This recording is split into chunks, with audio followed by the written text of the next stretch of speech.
कोजाबश, तुम कबीले में जाओगे और कहोगे कि तुजतेकन मर गया है। तुजतेकन को अर्तुगरुल ने मार दिया है। उनको एक दूसरे की जानें लेने दो, फिर मैं आऊँगा और बाकियों को भी ख़त्म कर दूँगा। अस्सलाम वालेकुम नाजरीन, पिछली किस्त में आपने देखा कि तुजतेकन और उसके साथी नोयान के चुंगल में फंस जाते हैं और कोजाबश नोयान के साथ खड़ा हो जाता है, जिससे तुजतेकन की आंखें खुलती हैं कि कोजाबश दरअसल एक गद्दार है। इस किस्त के आगाज में दोनों ग्रुपों के दरमियान लड़ाई जारी होती है।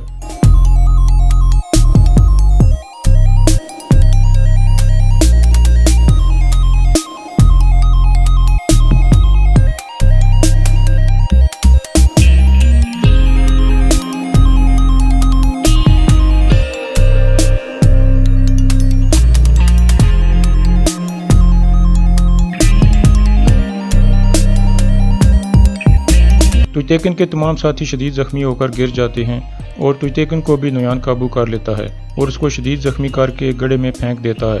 इसके बाद वो कोजाबश को अपने पास बुलाता है।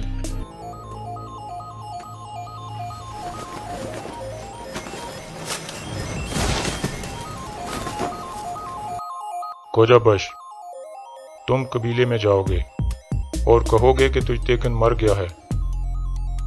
तुजतेकन को अर्तुगरुल ने मार दिया है।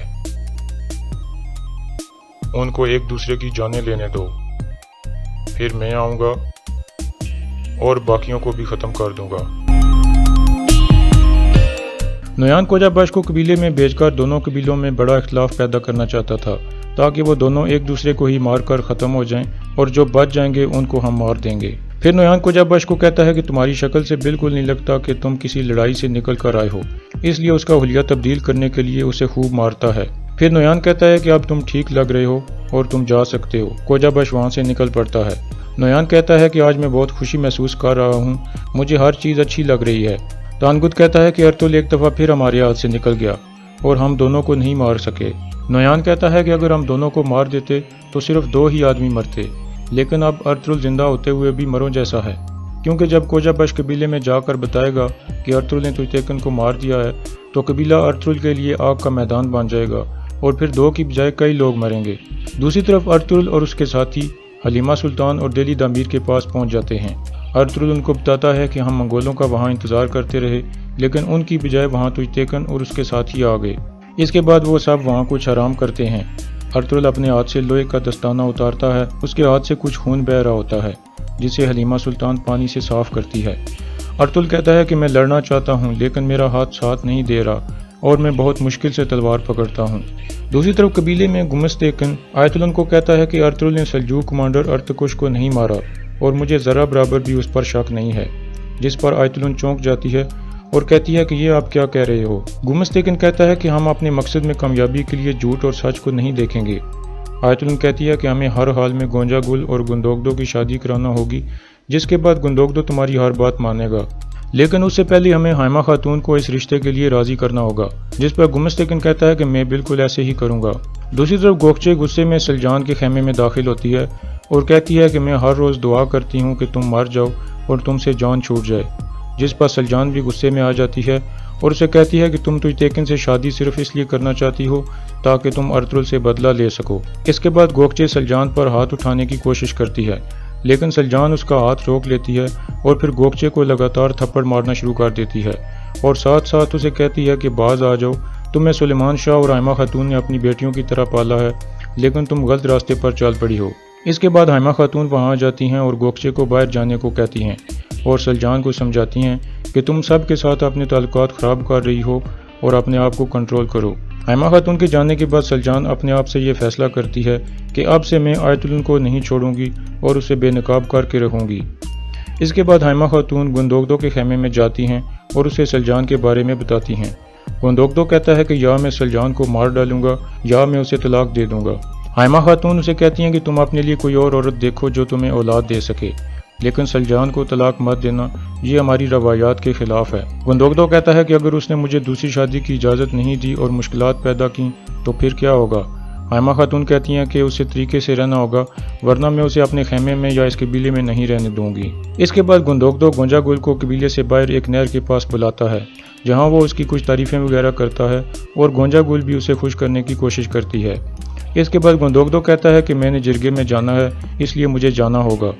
दूसरी तरफ गार में हलीमा सुल्तान साहब के लिए खाना तैयार करती है। अर्तुल कहता है कि कोजा बश एक बार फिर हमारे हाथ से निकल गया। तुर्कुत कहता है कि अगर वो गद्दार ना हुआ तो हो सकता है कोई और गद्दार हो कबीले में। अर्तुल कहता है नहीं, मुझे पूरा यकीन है कि कोजा बश ही गद्दार है। बेशक वो अपनी ज़बान से भी इनकार कर दे, लेकिन उसकी आंखों में शैतान नजर आता है और वही गद्दार है। दूसरी तरफ कुरकुत सरदार गुमस्तगन को कहता है कि मेरा भांजा अर्तुल गद्दार नहीं है। मुझे पूरा यकीन है उसने ऐसा कोई काम नहीं किया, इसलिए मैं आज दोनों कबीलों का जिरगा बुला रहा हूँ ताकि सब लोग इस बात पर मुतफिक हो जाएं। कुरकुत सरदार के जाने के बाद गुमस्तगन आयतुल्लाह को कहता है कि अर्तुल मेरी सोच से भी ज़्यादा ताकतवर निकला। जिस तरह कबीले में उसके काफ़ी चाहने वाले मौजूद हैं, इसी तरह सुल्तान के महल में भी काफ़ी लोग उसको पसंद करते हैं। दूसरी तरफ गुंदोगदो हाइमा खातून के पास जाता है और कहता है कि हलीमा सुल्तान और डेली दामीर कबीले में मौजूद नहीं हैं, आप मुझे बताएं कि वो कहाँ हैं।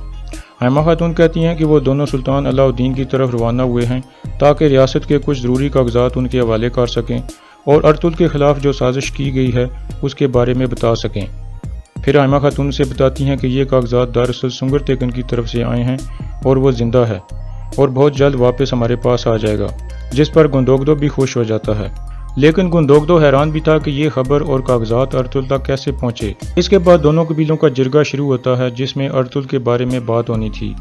कुरकुत सरदार कहता है कि पहले आप लोग अपनी राय दें, जिसके बाद दो दुर्गा कबीले के लोगों ने अर्तुल की मुखालफत में बातें शुरू कर दी, जबकि एक आदमी ने तो साफ साफ उसे गद्दार कह दिया, लेकिन गुंदोगदो ने कहा कि मेरा भाई बिल्कुल बेकसूर है। इसके बाद कुरकुत सरदार खड़ा होता है और अर्तुल के बचपन का एक वाकया सुनाता है कि जिस दिन अर्तुल पैदा हुआ था उस दिन हम मंगोलों से लड़कर आए थे और सुलेमान शाह जिंदगी और मौत की कश्मकश में थे। मैंने अर्तुल को उठाया और सुलेमान शाह के पास ले गया। अर्तुल ने अपने नन्हे हाथ सुलेमान शाह के चेहरे पर रखे तो वो तरोताज़ा हो गए।